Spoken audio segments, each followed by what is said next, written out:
Ici, vous avez les volontaires qui appartiennent à ce qu'on appelle l'armée blanche. Ils sont prêts à nous défendre quoi qu'il arrive sur notre territoire. Ils ne mènent pas l'offensive. Leur première mission, c'est de garder les chèvres et les vaches et de protéger les civils, les papas, les mamans. Mais si quiconque essayait de nous attaquer, ici où je me trouve, ils participeraient au combat. L'armée blanche, c'est le premier pas pour ces jeunes vers une vie de combat qui s'inscrit dans la culture ancestrale des Nuer. Ce chef rebelle a besoin d'eux pour maintenir son peuple sur ce territoire grand comme l'Irlande du Nord et coupé du reste du pays par la guerre contre le gouvernement.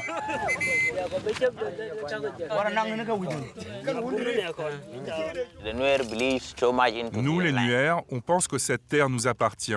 Tous nos ancêtres sont enterrés ici. On pense que l'esprit des morts est autour de nous. C'est pourquoi chacun doit résister et la protection des populations revient aux jeunes. Le Soudan du Sud est un pays qui a été en guerre civile depuis des décennies. Chaque génération grandit dans cette culture d'hostilité, d'agressivité.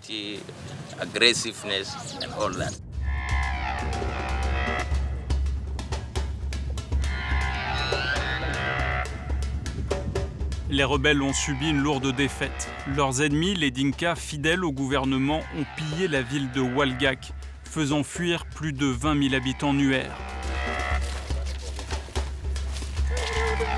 C'est tout l'enjeu de cette guerre, vider le bastion rebelle de ses populations civiles.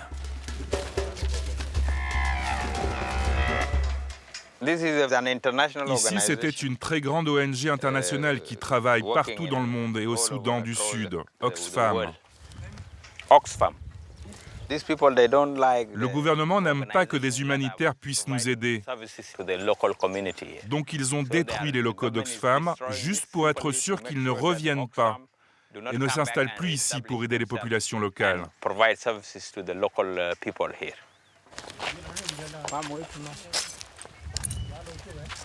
Ces destructions alimentent un cycle de violence entre les Nuer et l'ethnie adverse, les Dinka, ceux qui soutiennent le gouvernement. C'est sûr que de notre côté aussi, il y a un sentiment de revanche quand vous voyez qu'ils ont tout détruit ici. Si nos hommes arrivent jusqu'aux villes tenues par nos ennemis, c'est sûr ils auront la même attitude de revanche et de représailles.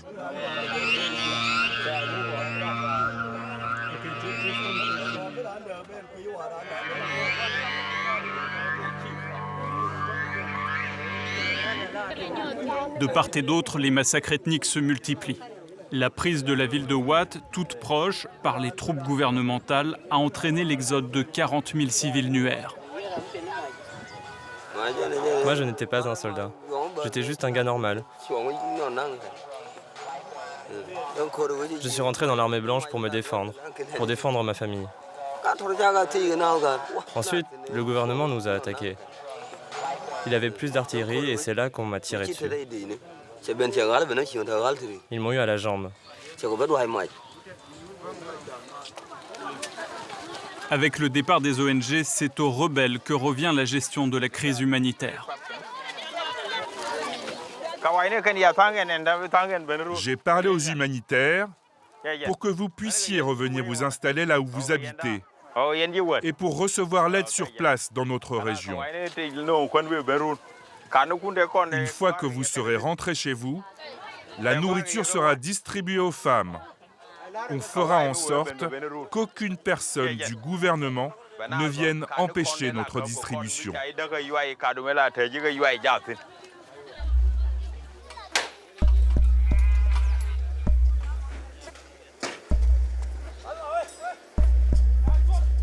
Certains déplacés attendent le retour des ONG depuis plus d'un mois. L'exode a mené des citadins de la ville perdue de Wat dans les villages de campagne périphériques. L'eau du puits constitue la dernière richesse. Il n'y a pas d'électricité. aucun moyen de communiquer. L'absence de latrine remplit l'air de mouches. Chacun est travaillé sans relâche par la faim. Moi, je viens pas d'ici. C'est les combats qui m'ont emmené ici. C'est simple, on n'a pas d'abri, pas de nourriture, quasiment pas d'eau. On est juste livrés à nous-mêmes. Et moi, ça fait 1 an que je suis là, à cause de la guerre. On est en train de mourir de faim. Regardez, c'est tout ce qu'on a mangé. Des feuilles pour survivre. C'est ça qu'on doit manger, c'est notre repas.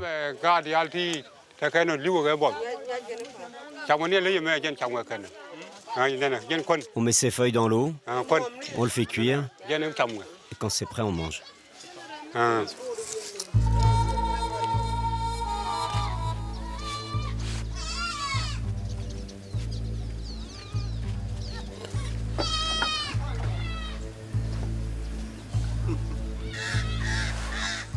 La maladie pèse sur les corps des plus faibles, nourrissons et vieillards.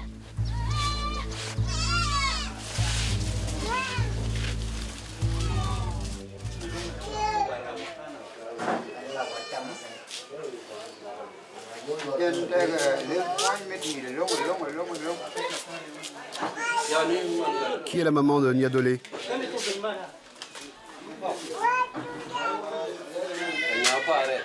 Vous lui donnez ça 1 fois par jour. Celui-là, il faut une moitié de médicaments.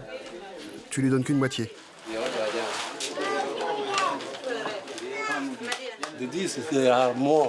Ici, on a la malaria, la diarrhée, la tuberculose, le choléra.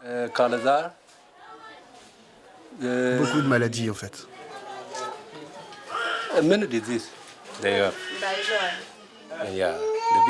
Les bébés souffrent de la faim. Certains sont morts. D'autres ont survécu.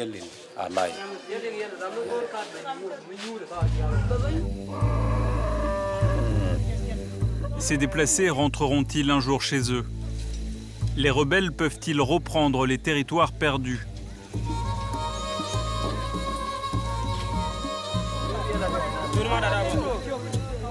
À la nuit tombée, cette poignée d'hommes tente une attaque surprise contre les troupes gouvernementales.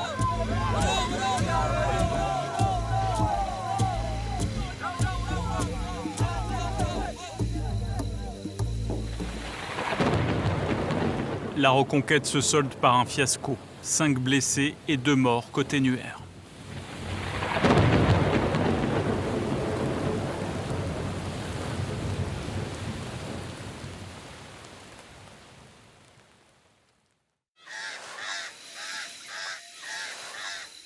La guerre n'a pas permis de bouger les lignes. Comme le craignaient les rebelles, leurs civils ne rêvent que d'une chose, s'enfuir au plus vite. L'espoir pour les déplacés, c'est ce camion. Un vieux Kamaz de l'époque soviétique qui relie ce village du front vers l'autre bout de leur territoire, dans la ville d'Akobo, porte d'entrée vers l'Éthiopie.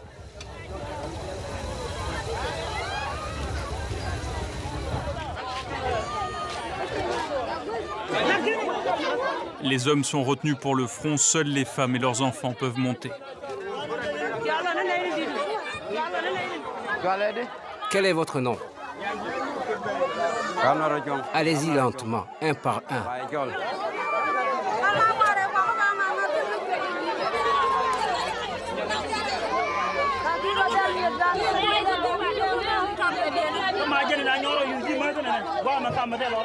Là, ici, c'est ma place. Mais poussez-moi cette chèvre.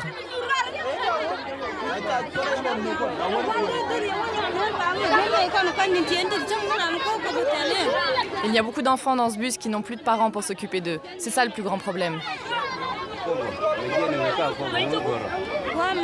Moi, je retourne chez mon père, là-bas, à Akobo. Car mon mari a été tué au combat.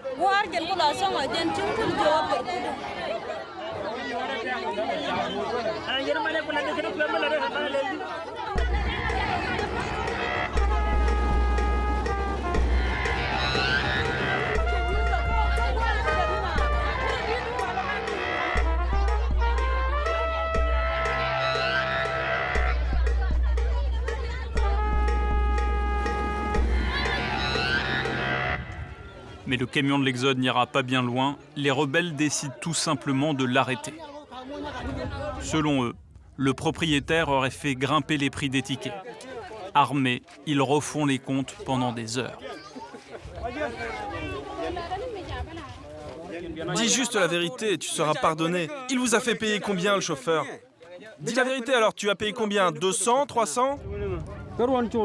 Il semblerait surtout que les rebelles aient besoin d'argent et qu'ils pratiqueraient l'impôt révolutionnaire. Vous savez, il y a beaucoup de soldats ici. Eh bien, l'argent qu'on a collecté pour le camion, ils vont le prendre. Ils en ont besoin pour manger. Pour cette centaine de déplacés, l'escale peut durer des jours.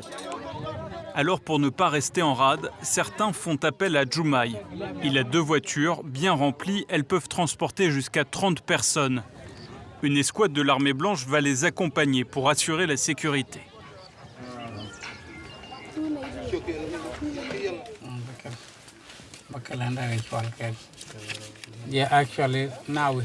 En fait, on a 2 véhicules. Et dans ces 2 voitures, on a 14 fusils. Donc ces 14 armes, on les utilise au cas où on rencontre la tribu des Mourlais. Parce qu'on transporte des enfants qui veulent émigrer vers l'Éthiopie. Donc il faut les protéger, car les Mourlais s'attaquent aux enfants. Les déplacés espèrent pour la plupart atteindre l'Éthiopie, échappant enfin à la guerre. Mais la route qui mène à la délivrance est sous la menace d'une autre tribu, les Mourlais, qui mènent des raids sans merci contre les Nuers.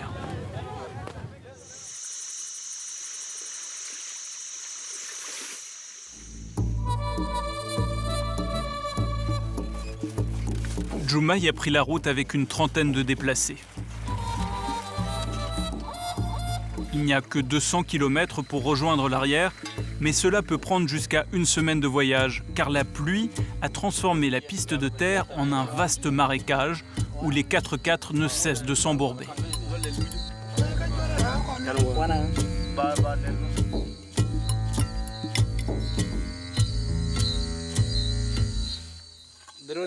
La route est vraiment mauvaise, c'est de la faute du gouvernement.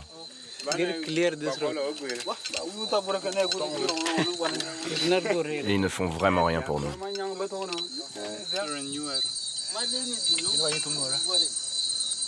Ce voyage m'a épuisée. Je suis vraiment fatiguée.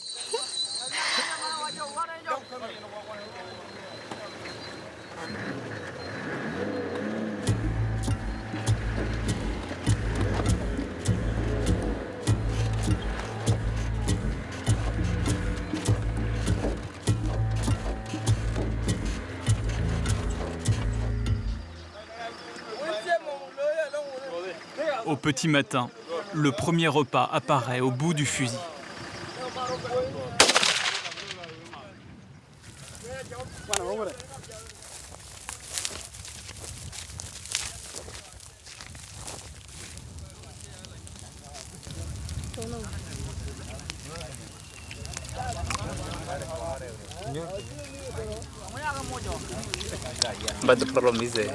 Chez nous, il y a 2 problèmes. Numéro 1, le manque de nourriture. Moi, ça fait 3 jours que j'ai pas mangé. Numéro 2, les combats.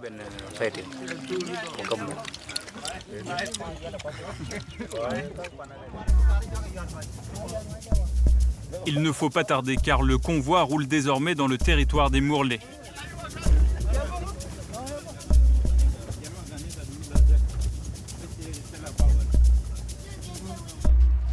Nouvelle panne. Une des 2 voitures n'avance plus. Les déplacés sortent un à un. Mais une jeune femme semble particulièrement inquiète.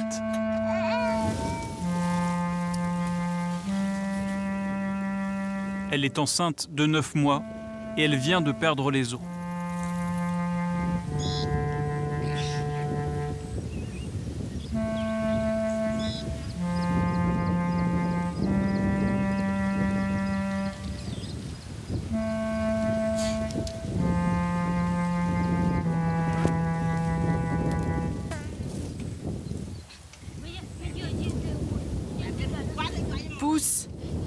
Pousse. Mon Dieu, ça y est, il va sortir.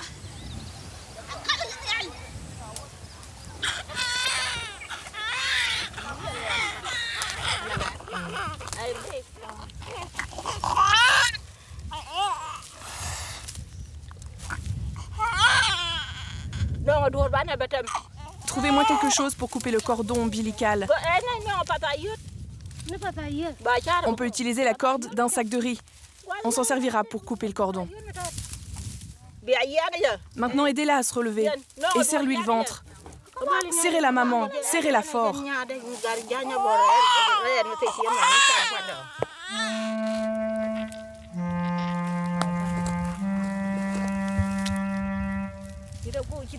Tu m'as amené la corde. Maintenant, il va falloir serrer autour du cordon ombilical. Tu savais bien que c'était pas le jour de voyager. Pourquoi es-tu monté dans cette voiture?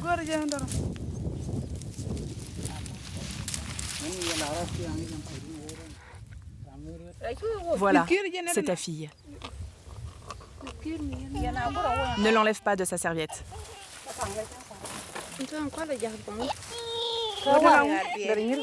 Donne-lui le sein. Et maintenant, je peux retourner à la voiture?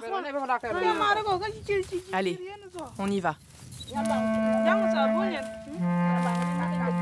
Sans un seul cri, l'accouchement aura duré 1 heure.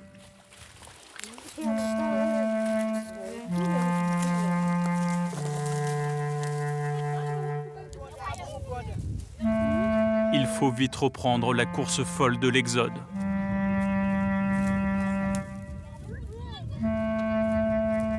Seul privilège pour la jeune maman, avoir sa place dans la seule voiture qui roule encore. Pour les autres déplacés, c'est à nouveau l'attente. Puis, un camion frigorifique qui passe. Certains tentent leur chance. Allez, allez-y, grimpez là-dedans, là.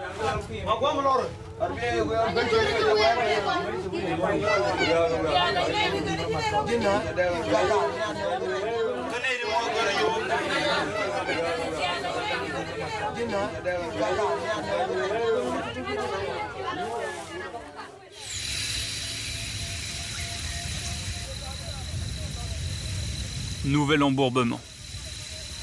Après une nuit à dormir sur la route, le voyage se termine à pied.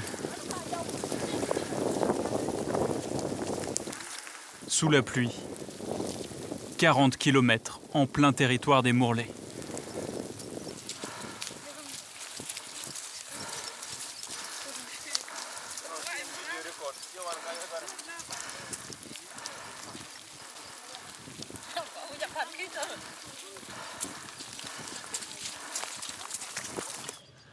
« 10 heures de marche pour arriver enfin à Akobo. Cette bourgade de 130 000 habitants est beaucoup moins exposée à la guerre contre le gouvernement. Mais les Mourlais ne sont pas loin et hier ils ont lancé un raid mortel contre les Nuers pour s'emparer de leur bétail.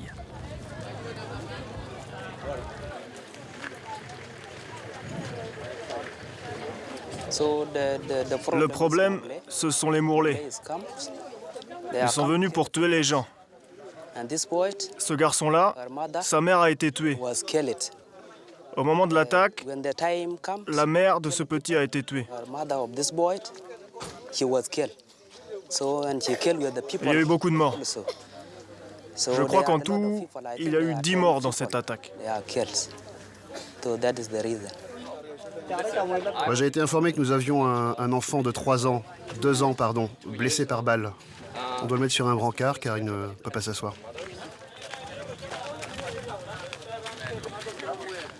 On a beaucoup de blessés par balle ici. On évacue les patients en brancard et moi je m'occupe des blessés graves qui doivent être transportés vers l'hôpital. Et là, c'est ce que nous faisons. Nous transportons ces blessés graves vers un hôpital pour qu'ils soient opérés.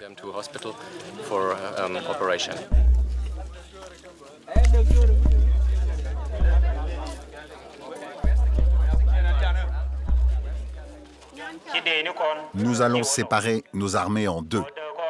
Notre armée blanche, les jeunes, iront combattre la tribu des Mourlés et récupérer notre bétail. Et les autres, les rebelles, iront au front contre les Dinkas pour protéger notre terre, jusqu'à Wat et le village de l'eau. Parce que maintenant, nos ennemis, les Dinkas, ont pris le contrôle de nos terres.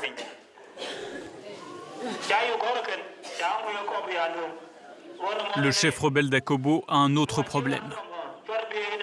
Les déplacés du front qui arrivent chaque jour, plus nombreux en ville, sont la preuve vivante des difficultés militaires des rebelles. Une réalité en contradiction avec la propagande. Alors le discours se fait plus dur. Je vous le dis, les déplacés, quand vous venez ici, ne parlez pas. Ne parlez pas trop à notre population d'Akobo. Ne les démoralisez pas. Sinon, on va finir par penser que vous êtes vous-même des Dinkas et que vous venez pour nous saper le moral. Il faut arrêter de dire que les combats sont perdus d'avance là-bas et que notre armée ne contrôle rien. Mais vous savez bien que ce n'est pas vrai. Il faut savoir tenir sa langue jusqu'à la fin des combats.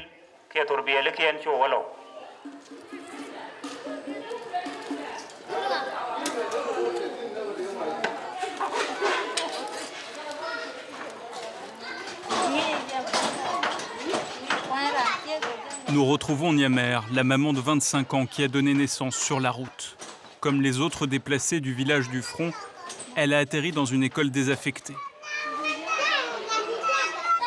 Elle a trouvé un nom pour sa fille née hier. Elle s'appelle Nialof. Ça veut dire sur la route. Parce qu'elle est née sur la route.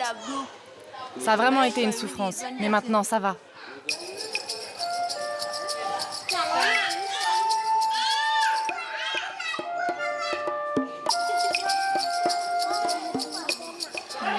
Je veux que mes enfants puissent aller à l'école, vivre en paix.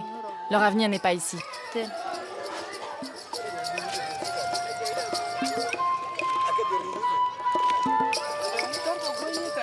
La frontière se situe à 2 heures de marche d'Akobo. Sur l'autre rive, c'est l'Éthiopie. 900 000 Sud-Soudanais ont déjà franchi le gué. Pour le peuple nuer, c'est l'espoir d'une vie moins dure.